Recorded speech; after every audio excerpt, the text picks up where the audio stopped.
On this episode of Still Loading, Nenita Desai.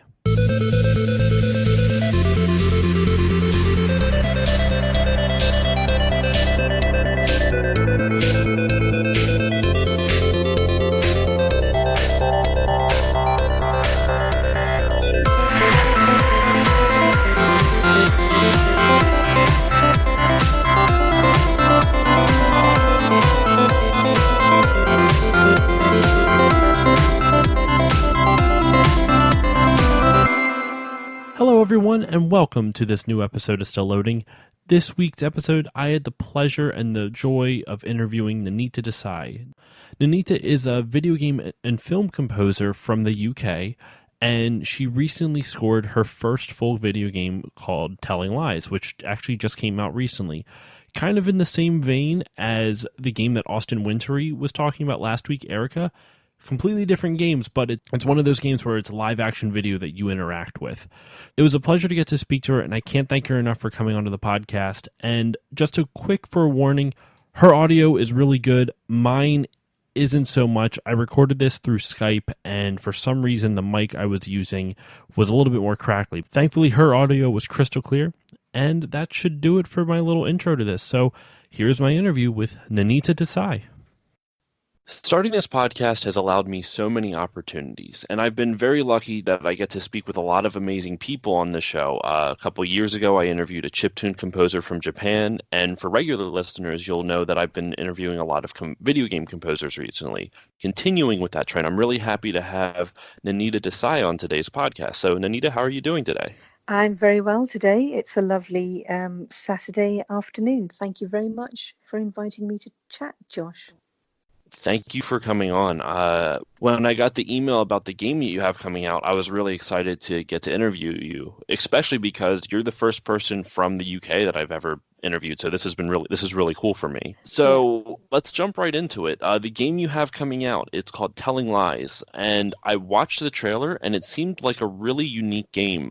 It seemed like a kind of a choose your own adventure kind of live action video game, but could you tell me a little bit more about it and a little bit more what it was like composing for it? Sure, Josh. Well, Telling Lies is a narrative, non-linear video game. I guess you could also kind of say it's an interactive movie because it has a lot of those. It's FMV, it's all live action. There's no CGI or graphics at all. So it's a video game where players are presented with a database of video that slowly reveals a mystery. And Sam Barlow, the designer, developer, said that it's kind of a spiritual successor to Her Story, which is the first game that Sam made. And so in this one, we've got multiple characters. Players find themselves sitting in front of an anonymous laptop loaded with a stolen NSA database of video footage. So you explore the database by typing in search terms and keywords. When you type in a word, for instance, if you type in the word murder or love, which is a very obvious word to throw in, it will pull up a database of the top five video scenes where those words are spoken.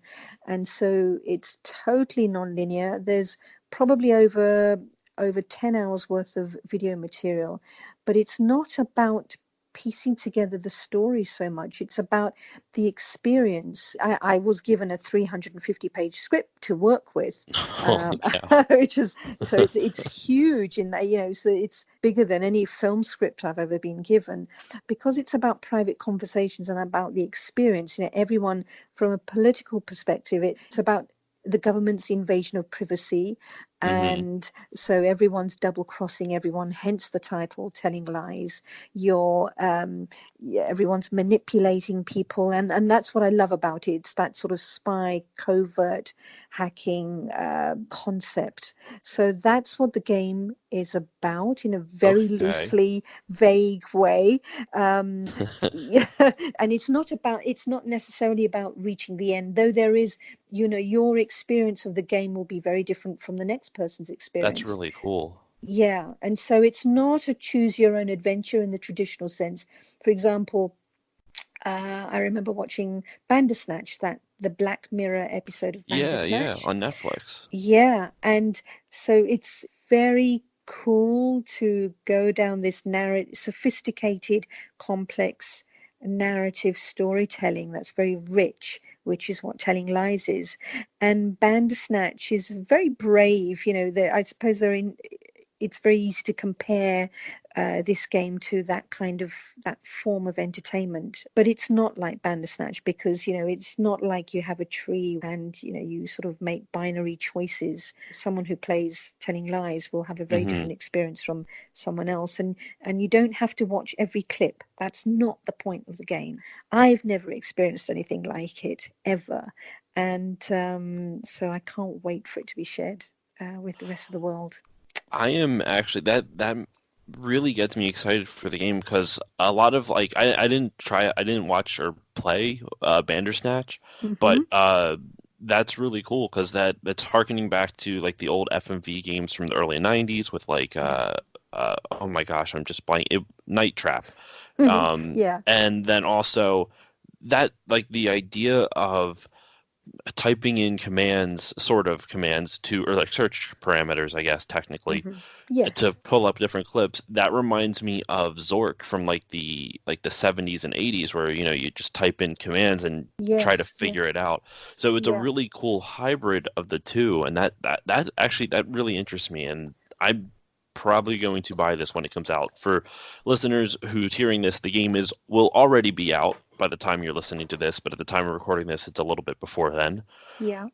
So it's coming out, like, I think you told me before, August 23rd, correct? Yes, that's right. Yeah. So what drew you to this project? What made you want to kind of branch out into this? I mean, I've been writing music for film and TV for the last 20 years, sort of Hmm. traditional linear forms of entertainment. And looking at the way technology is advancing and the way that people are consuming entertainment these days with streaming, mobile phones, and so on. I'm really interested in working on projects that play and bend people's perception of how they're meant to be entertained. And Okay. so I actually started off in doing sound effects and music for video games over, Okay. and Hmm. then through one thing led to another, and I ended up then writing, going into film and TV for 20 years, and now I've come full circle, which is really exciting for me, and it makes me feel ancient now. When I when I was a child, I was playing, my best friend had an Atari console, and I used to go round to her house and play Space Invaders, Hmm. which I loved. And when I was working on games, I worked for a major publisher of games here in the UK, and so I was working for lots of his developers, and I was working on flight simulators, sort of World War II flight simulators, and Nintendo One, the original game console of Yeah, Sheep, yeah. and Monopoly, and all sorts of pro pinball. So I would create sound effects because I went to film school and studied sound design. So sound was something that really resonated with me. I'd always been a bit of a geek and a bit of a tomboy, and Hmm. I wanted to work in music engineering, and so technology was my way into the industry. Not I'm not classically trained. I've got a degree in Okay. mathematics. I've got a degree in mathematics. So and I studied the wave equation, which was incredibly geeky and nerdy, and fractals, and the beauty of numbers and the beauty of sound. That's what really turned me on. But I also loved film, and I'd played musical instruments as a child. So all those different skill sets and interests led me to wanting to create sound effects and work in sound design and get into video games. So that was my introduction to games. I'm digressing. I should. So your question was asking me about how I then got into writing the music for Telling Lies. Yeah, what drew So, you to the project? yeah. So Sam contacted me on Twitter, and Okay. Sam Barlow comes from this great pedigree of creating Silent Hill, which is this huge game, and That's insane. I this actually looked that up. franchise. That's Yeah, crazy. and then he'd made Her Story, which I think won several many awards for him, and it was quite groundbreaking at the time. I think he'd heard some music of mine on a film I'd scored and thought that it resonated with him, and he thought that it would fit well with the tone and the mood of Telling Lies, and that was such an amazing dream of mine to work on something like that, because it really interested me, that I thought this can't be. It's a friend of mine pulling a prank, and so then I said, yeah, sure, okay, tell me more about it. And then he disappeared for 3 months, and I totally forgot about it, and It and he confirmed said, your "Hey, suspicion. yeah." And then he came back and he said, "Hey, hey, the contract's signed. I'm ready to go. Let's do it." And I thought, "Oh, okay, this guy means business." So I was involved in it for over 2 years. Actually, it's a long gestating project, and it took a long time to come to fruition, as do most games. And Hmm. you can be working on them for years, and that's not a way. It's not a process that I'm used to working on. That length of time that I was involved for had its downsides and its upsides. The way that technology has been advancing, engaging audiences in a different way, that that's what really interests me about, and storytelling. That's what interests me about Telling Lies, and how to take people on an immersive storytelling journey, so that they really engage with it. So Sam brought me on board because he felt that I had cinematic storytelling sensibilities that I could bring to this project. So the intention was to connect the player directly to the emotional core of the story. So as the game was being developed, Sam and I had a lot of in-depth conversations about the characters and the multiple facets of their personalities and their dramatic arcs. So very sort of linear form of looking at things. So in that regard, it wasn't very different from scoring for film. Okay. When you're writing for film, I'm thinking about bringing out the subtext of what's not on the screen. If you're scoring the action, it becomes a very superficial experience. So if you're watching an action movie and you're scoring action-based music, that's you see that all the time in film, and it works, of course. What really turns me on when I'm watching certain movies is when the music doesn't do that. It's bringing out something hidden in the subtext and the narrative that is not I getcha. obvious. And that's what we were striving to achieve musically in this game, in Telling Lies. You have these four characters. The challenge was for me to write one piece of music that represented each character, Okay. and so each character is very complex, and they've got multifaceted aspects. As we are as human beings, we have a lot of different qualities to our personalities that come out when we're with different people. Hmm. I'll be different when I'm with my parents, and I'll be different when I'm with my partner, and I'll be different to when I'm with my mates. And we have all these multifaceted aspects to how we function as human beings. And and so each theme, so the challenge with musically was to write a theme that represented a character, and all their flaws. So we have a main loop. I'm getting quite technical here. No, it's fine. This is We this is all Yeah. interesting to me. So we have a main loop, and that represents the external qualities of the character. And then as you play, as you dig deeper into the story, out comes the person's psyche and true motives of what's going on with the storytelling. Then that unlocks a hidden section in the piece of music, in the theme. And that helps Oh. signal to the player that, oh, right, okay, I'm onto something here. you see. Yeah, yeah. So yeah, so it's it doesn't have wall-to-wall music. We don't need it. So when you do, there's a lot of silence in the game. It's quite naturalistic in that respect. You know, you might have a 15-minute scene, and a long scene where sometimes there's not much going on. And but when you do have music coming in, it has an impact. I'm just thinking of Mm-hmm. David Lynch, Twin Peaks Okay. series 2. And there's a scene where there's a man sweeping the floor in the restaurant, and it goes on and on and on, and it's very natural and real. And normally, when you're watching a drama, the camera will cut away because you've got to jam pack it with all sorts of story devices and dialogue and action on screen to keep the viewer engaged. David Lynch really plays with storytelling devices, and he breaks all the rules in the book, and you just see this bloke sweeping the floor for about what seems like an eternity, like 6 minutes or something. Yeah, yeah. And you think, when is the camera going to cut away? And it doesn't.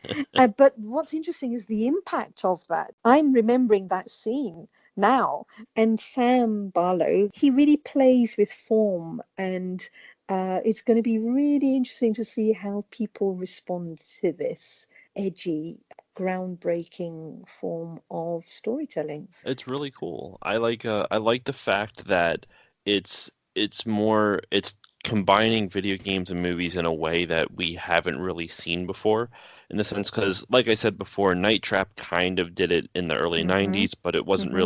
it wasn't really done by a professional Hollywood studio or like someone Right. who has experience directing. It's just a bunch of people. Mm-hmm. And I don't know, maybe the actors, I don't know enough about the actors who are in Night Trap. Maybe they've gone on to do some great things, like, or Mm. more things in the industry.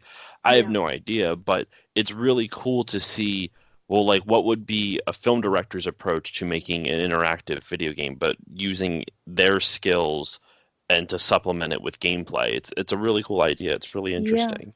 Well, they had a whole film crew. I mean, they really, because it's published by and has huge input from Annapurna Interactive, Hmm. who are the gaming division of Annapurna Pictures. They were able to utilize a lot of the filmmaking expertise and resources that Annapurna Pictures have. So they had a whole film crew, and they took over, I think, 3 houses and several apartments, and I mean, they were filming for 6 weeks. There were a lot of cinematic influences on this. I mean, I love that genre of noir and spy movies and hacking and things about covert intelligence. And Hmm. I mean, I worked on a feature. One of my first features that I ever worked on was a film called Hackers, and I worked I on saw some of that the on your sound design. website. Angelina Jolie's Hmm. first, one of her first sort of groundbreaking roles that sort of helped her on her career, and years later it's become a bit of a cult success. So movies like that, and but in terms of inspiration for this, and musically, Francis Ford Coppola's The Conversation, which is one of my all-time favorite I movies. actually have seen that movie. It's a Yeah, really good movie. yeah, and I got into that film because I was really interested in sound and recording at the time, Okay. and then things like Tinker Tailor Soldier Spy and Sex Lies and Videotape, the early Soderbergh movie. So Telling Lies takes from those kind of inspirational. I remember Jane Fonda in Klute and Robert Redford in All the President's Men, and those political thriller, covert kind of storylines. There's so many that have a bearing on this game, and musically, I was listening to a lot of music with Sam, and we'd share a lot of playlists and think, what's the right tone for this? But right from the beginning, I mean, I was listening to a lot of modern classical music. There are a lot of things that inspired us, but I kind of knew from the outset when I first spoke to Sam about what he wanted. There are a lot of physical barriers in this game, visual barriers, because you're because it's covert, because you're looking at footage from webcams and CCTV cameras and Hmm. phone footage, mobile phone footage, those kinds of slightly degraded, textured visuals, and looking at visuals from different sources, and it's not pristine and beautifully filmed in that regard. I wanted to bring across those gritty textures into the music, and also because it's all very intimate and cerebral. There's sort of the complexities of the storytelling with the characters. So musically, I wanted the music to sound very edgy and visceral and grainy. So I brought in, there's a fantastic orchestra called the London Contemporary Orchestra, the LCO. Okay. They've worked on a lot of scores for Johnny Greenwood and Mika Levy and sort of film composers. And that's the sound I wanted. The fact that you can actually hear the relationship between the player, the musician, and their instrument, because of the techniques that they use, this sort of grainy, edgy, raw, gritty, dirty feel to the way Yeah, they yeah. actually play the instruments, and that psychological parallel with all these aspects of the game itself. So it was quite deep in that regard in terms of the psychology of it, and then the actual music itself is quite intimate and slightly cerebral. It has those qualities, and Yeah.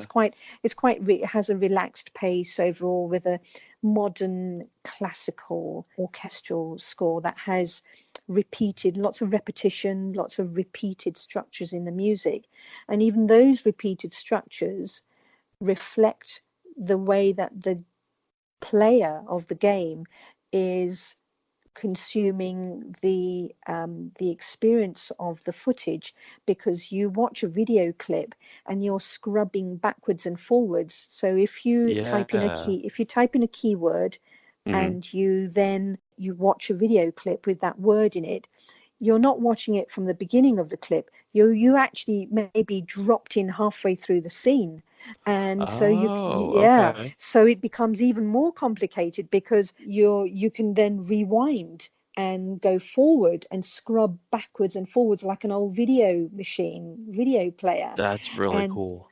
so we wanted that sensibility to come across in the music as well. So it was a lot of thought that went into how we Yeah. structured it all. No, that makes sense. You actually answered one of the questions I was going to ask in a little bit, but I watched the trailer and the music in it was like super creepy, but at the same time somewhat a little playful. And I was going to ask what kind of aesthetic it was, but you kind of answered it. It's a very raw, gritty aesthetic. Is that that's what you're going for with this Yeah. score? Well, I mean, it Um, depends on the personality of each character. Can't really give too much away because even the track titles are very, we don't want to give away with who, Understandable. yeah, the tone of the music overall is quite intimate and cerebral. And so we needed to complement these complex Machiavellian plot lines with all these varied narrative threads. And so I could really ramp up the intimacy in the music so that you actually hear the actual playing of the music and the theme in a very detailed way, and that adds additional textures to the game as well. So the game experience should feel intimate and almost voyeuristic and warm, and we Hmm. hope that the music could help really get that across to the player. I'm really excited to try this out when it gets released. So what did you experience any unexpected challenges when you were writing the score for this? Yeah, I think the main challenge for me was not having any visuals Okay. to work with, because I'm traditionally a very visually inspired person. If I'm working on a film or TV project, I'll know as soon as I see a rough cut or rough images, I'll know it speaks volumes to me in the way that the tone of the editing, the look of an Hmm. image. I can look at a still image and I can draw so much from it in terms of inspiration, whereas here I didn't have that privilege. So I was given a script to work from, and but Sam is so descriptive about explaining the personalities of these people Hmm. and the story that I found it was interesting for me to be inspired in a different way, and it forced me to write music in a different way than I would have had I had visuals to work with. Even if you're working on a traditional game, you'll be given images from graphic screenshots of what a Yeah, level yeah. is, of what a level is going to look like. The music had to be written before the actual filming itself, so there was no way that I could possibly see anything. So that was and all the other challenge was distilling each character down to a single piece of music was a huge challenge. But again, Sam is fantastic at giving great illustrative analogies, describing personalities and describing each character, and he created a backstory for each character so that you knew where they went to school and what their likes Hmm. and dislikes were, and you knew each character's whole life, which may or may not come through in a lot of the game, but he's created a whole world. That's I'm like I like so this is really cool for me because I didn't know much about this game other than the trailer, and it was very hard for me to discern what was actually happening in the trailer and what the gameplay would be. So like the Hmm. more you talk about this, especially with the creative process behind the scenes, I'm really looking forward to trying this game out when it comes out. Great, Uh, yeah. so to kind of move on a little bit, I Hmm. wanted to learn a little bit more about you, as I mean, the Telling Lies game that's coming out soon looks really or sounds really amazing, and I'm really Hmm. excited for it. But I'd like to know a little bit more about you prior to that. So, one of the big things that I read online was that you were one of the 2016 BAFTA Breakout Brits. Could you tell me Hmm. what exactly that is? Because I'm an American. I don't really know too much about the culture over in the UK or the Yeah. awards, so it'd be really cool for me to learn more about it. BAFTA Breakthrough Brits is a wonderful scheme, sort of a scheme. It's an acknowledgement. Every year, the BAFTA selects roughly around 18 people Hmm. that they feel are really breaking through in the industry. They traditionally tend to pick actors and filmmakers, directors that are really breaking through and are on the cusp of doing really great things that they think. Hmm. They whittle it down, I think, from well over 1,000 applicants, and they bring it down to 18 people. Though I've been working in film and TV for the last 20 years, writing music for film and TV, mainly in documentaries. That's my foundation Hmm. of how I've scored. I scored a couple of projects. One was a documentary musical, and another one was a hybrid drama documentary. And that got me a few accolades and got to the attention of certain people, and they thought that was I've been sort of breaking through into feature films and fiction over the last 3-4 years. Hmm. So I suddenly became a breakthrough um, after writing music for That's so kind of long that's in kind of an other odd thing areas. to happen. Like I Yeah. don't know that would be such a weird experience. It's like I've been here for 20 years, guys. Like what took you so long? Yeah, but yeah. So what happens as a BAFTA Breakthrough Brit is that they give you a year, and you get mentorship from people that you really admire or want to work with, or people that have inspired you.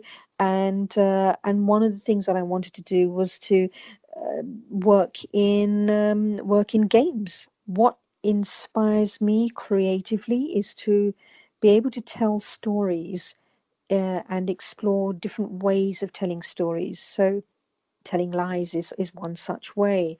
There's another project that I worked on called Mumbai High, a musical, and that was my breakthrough project as a BAFTA Breakthrough Brit, and Okay. it's a documentary. but it's also a musical, a documentary about 5 or 6 children in the slums of Mumbai, and it's about them wanting to study their way out of poverty. Okay. We've all seen news items and documentaries about the third world and poverty and famine and places where they're less fortunate than us. And one can suffer from fatigue when you see this constantly in the media.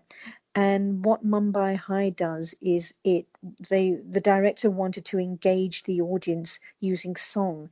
So we have 6 kids, 6 teenagers in the slums of Mumbai, and you see them interviewed about their lives and their dreams and their hopes and their aspirations, and then suddenly they'll burst out into song, and they can't sing or dance.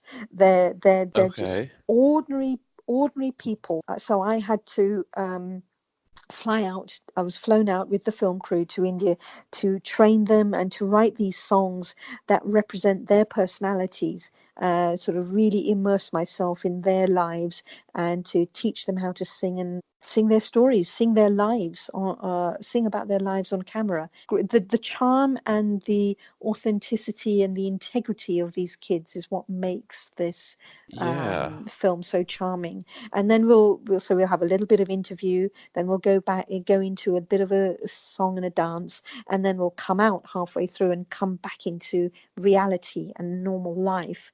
And the film very cleverly interweaves those sort of narrative threads. That's so cool. When I read it about it online, I wasn't expecting it to be kind of like that. I love the fact. I mean, I guess it makes sense. Like they weren't there. If it's a documentary, then it wouldn't be like professionally trained Mm, singers and dancers. I don't know yeah, why. I just saw a musical. I'm like, oh yeah, there's going to be dancers and stuff in it. But it didn't even yeah. hit me to think that like it's just kids who are just having fun. That is amazing. Yeah, but some of what they're singing about is heartbreaking, Hmm. because there's one girl who lives in a tin shack on the side of a railway line, and she lives with her mother and her 2 younger sisters. She's 15 years old, and her dream is to play football like David Beckham, Okay. and she wants to go to school every day and learn to improve and better her education. And her father is an addict, and they steal the electricity line from the neighboring building, and they have no running water, and yet she has this wonderful relationship with her mother. And so the song is has a lot of bittersweet poignancy, because it's about I decided to write a song about the fact that they have no water, and water is everything in their lives. And the song is a duet between herself and her mother, and the bond and the love that they share, no matter through thick and thin, they will be together. So it's very moving and Yeah. emotional, and yeah, it was a wonderful project to work on. That's amazing. I can I mean I'm very blessed to have grown up in like my like I've been I live in a first world country. I'm very blessed to have grown up here. Yeah. My I have gone to I don't know if Mexico is considered a third world country, but like Mm-hmm. my church has gone on missions trips to Mm-hmm. there, and we've gone to places called there's a I was about to say the bodega. That's a building. It's called the Colonias, Mm-hmm. and it was a very eye-opening experience for me because the way you kind of described that girl's living conditions and that like the Yeah. tin house and everything. I I got to experience, well, not actually experience it, but we would go there. We would go to the Yes. Colonials, and it's basically like a government plot of land that they just give to people, and like they give them nothing else. Okay. They truck in water every day, like fresh, clean water, but Wow. that's pretty much about it. It's just bottle like giant, like the 2 gallon tub like Yeah. things that you see in water coolers. Yeah. Yeah. And we would give out, like rice and beans and clothes. And Amazing. unfortunately, we haven't been able to do that the last 10 years or so because Wow. of the drug cartels. They pretty Yeah. much run it so it's not safe for us, unfortunately, anymore Gosh. to go, which is it's a heartbreaker because that was Yeah. Yeah. probably the most important experience I could ever have in my life, just to Yes. see like how lucky I am, type of thing. So Yeah. I need to watch this documentary now because it's Yeah. really this is really interesting to me. I mean, I'm very privileged in that I like to travel for work reasons. Hmm. I recently I was asked by the British Council to run a series of masterclasses and workshops on music for film and TV in Kiev, in the Ukraine, which is only about 2 hours from Chernobyl. Oh, So really? yeah, so it's really interesting region over here with film. I mean, they're all great composers, and the film industry in the Ukraine is growing, and they're making at least 100 films a year now, which I know is nothing compared to the US and other markets.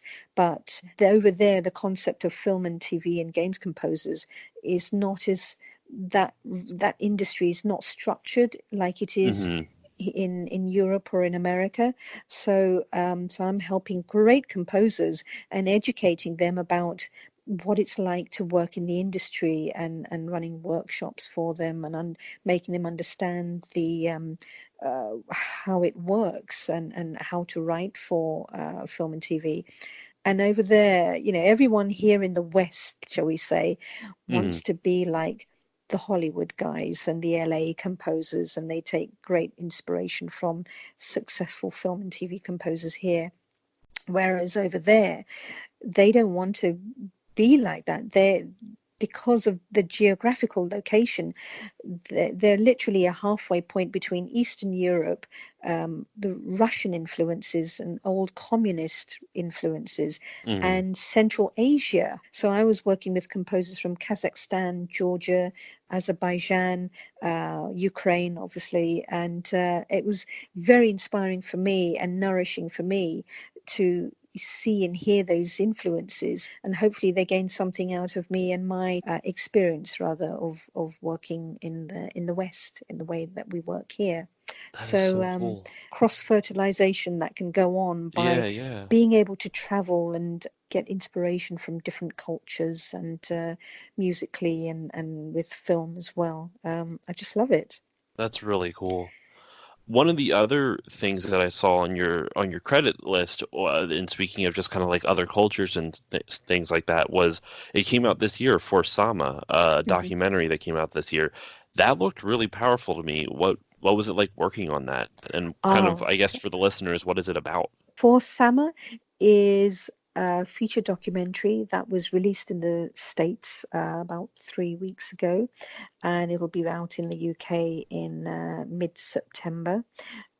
It's a film about Wad Al Khatib, a Syrian female camerawoman filmmaker who's in her mid 20s, and she documented the Syrian uprising that has taken place over the last 5 6 years. So she filmed over 500 hours worth of material, that everything that was going on in her life, through the bombing and the shelling and the killing of the Syrian people in Aleppo. Hmm. And it's so a lot of the footage that you see was used by Channel 4 News in the UK when they were doing all the news reports. But then they said, well, we'd like to make a film about her and her experience of the uprising and the revolution from a woman's point of view. It's a remarkable, astonishing film because you experience war through her eyes, and it's very personal and intimate. And the film is basically a love letter to her daughter, a baby daughter, who she meets her husband, who's a surgeon out there. They set up a makeshift hospital in Aleppo, and she gets pregnant and gives birth to her daughter, whose name is Sama. So the film is for Sama. I was involved in the film for 18 months. We were in the edit for 18 months because it was a huge challenge to try and craft a film out of 500 this. hours, that's insane. Yeah, The footage yeah, to whittle yeah, down. yeah. And the film is basically about humanity. It's about uh, love and life and death against the epic backdrop of war, if you like, for want of a better word. And Yeah. so musically, I felt a huge responsibility on weight on my shoulders to try and do justice to Wad's life, because she's the co-director of the film with another English director, Edward Watts, and they Hmm. both directed the film. He came in once the film had once she had shot everything. He was brought in to edit the film and piece it all together with her. And so she would be giving me music notes, which was really, I've never experienced anything like it before. Hmm. Normally, when I work on a project, I'm working with actors and I see them on the screen, and it's either a fictional story or it's a documentary where I'm working with the director and the editor and the film producers. But to actually work with the person who is in the film and then have them telling you, giving you feedback on your music. And I felt that I had to do the film justice and to do her life justice, Hmm. and portray it in the most truthful way. So that was a wonderful, immersive, personal sort of storytelling journey. And it's great to see the film doing so well, and that audiences around the world have been resonating with this film. I went to Cannes Film Festival and to Toronto and to other film festivals with the film, and people are just responding to this film in the most wonderful way. That's amazing to hear. That's I don't know. When I saw the not the trailer of it, but I was reading about it. It just seemed like a really almost a really important thing to that I'm happy has been made, because it just you don't see things in, not even just from, especially from a woman's perspective, but just like you don't see things from that perspective all that often. So Yeah, it's really yeah, cool that something like that is being made, or is made, sorry, not being made, it's yeah. done. Yeah, yes, yes. So yes, it's and it's about getting the message out. Hmm. About we could be the people in Syria. It could be you, me, any one of us. It could happen.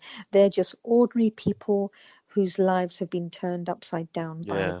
by the regime. And this is, so working in documentaries for me is very important. Being a part of stories that are real and important and have an impact or some kind of social impact on audiences and educate audiences about situations around the world. That's what I find so nourishing and about working in documentaries, because you're part of a team. It's all about collaboration, Hmm. but you're part of something bigger than just the music. And I'm not saying that the music isn't important, but the music has a huge role to play in the way that people perceive and experience stories, the emotional undercurrent of a film or a game or any kind of form of entertainment, as we Hmm. call that's so to be a part of that experience, when people experience movies or games in the cinema, or sitting there with their headphones in binaural sound or Dolby Atmos, or Hmm. it's just it's all wonderful. I just that sort of rich tapestry of entertainment that we have. So on to a slightly, like, lighter subject, because for Sama is pretty heavy. Yeah, yeah. I wanted to ask, in what types of I guess genres of music do you enjoy composing for? Is there any specific type that you like to do? Like you mentioned before, like New Age classical, I think that someone you're listening to, is that something that you go for, or did I say Well, that I think correctly? I don't know. modern Modern classical, classical, that's it. yeah, neoclassical is this new There we go. term that's banded about. Everyone loves to categorize and subcategorize, Yes. and put music into boxes, don't we? That's how we consume on Netflix and Spotify Hmm. and so on. I am the sum of all my influences when I was growing up. So I I listen and I write in so many different styles of music, but there is an essence of me as my personality finds its way into my music. And I guess that's what people say you have your own voice, don't you? Your own way of expressing Hmm. yourself, which becomes a trademark sound. And I gravitate towards the way I construct pieces together sometimes. I mean, I like to mix things up. I don't like to be stagnant, because I feel that the moment I'm always researching and writing in new and different styles of music. So I guess what my comfort zone is the orchestra, Okay. and using orchestral elements, but I also love to integrate into that um, world music and sort of unusual sound sources, which stems from my music engineering. One of the first jobs I ever had was working as assistant to Peter Gabriel, and so Oh, wow. I loved world music and music from other cultures, but I don't like to use those instruments and sounds from other cultures in an obvious way. I'll sort of like to throw a twist on them and Okay. manipulate it and treat it and in the computer. So those kinds of treatments come from that sort of willingness to an interest in experimentation comes from my sound design background. You know, the orchestra and world music and sound design. It's all and using electronics. And when I studied maths, you know, I was into synthesizers and the wave equation and physics. So all those kinds of interests have found their way into what I do somehow.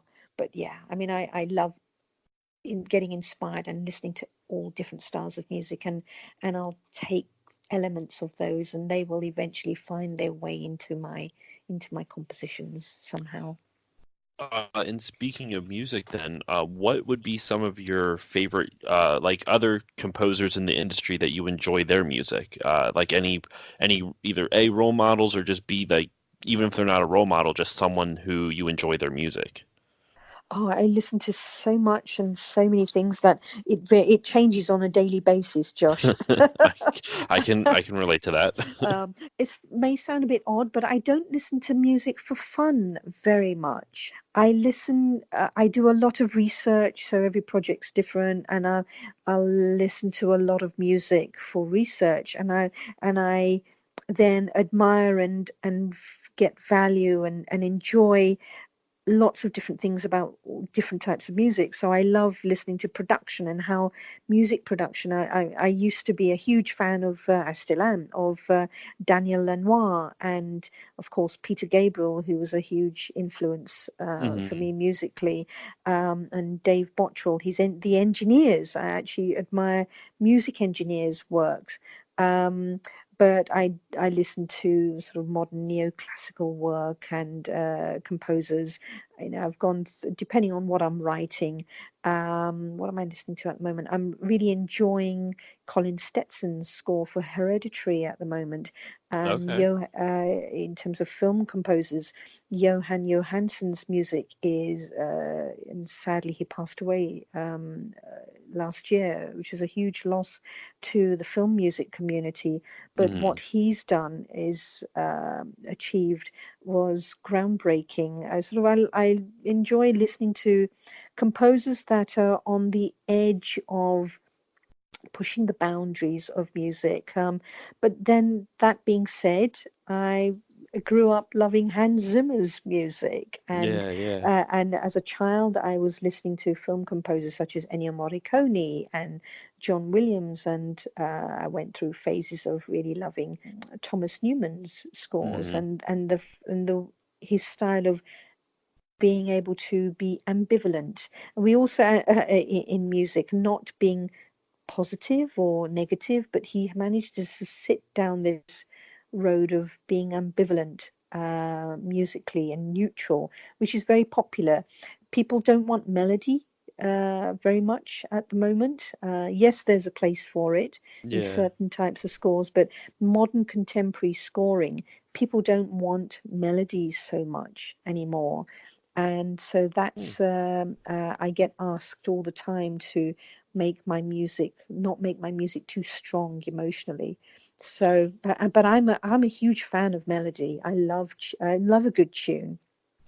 Do you think that the shift away from that is due to like, do you think they're asking composers to write music that like reinforce the scene versus if you have a melody, it might make itself stand out too much compared to the film?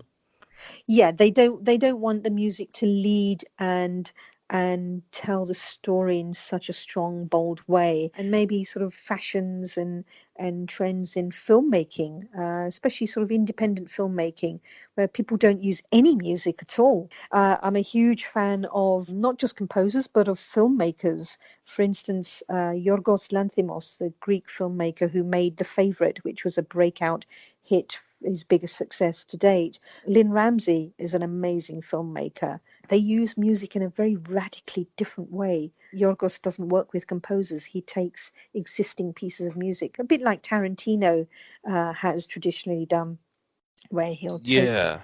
songs and tracks and use them as score in his films. There are some filmmakers that work with composers, like Lynn Ramsey works with Johnny Greenwood and Mika Levy, for instance. They don't write to picture.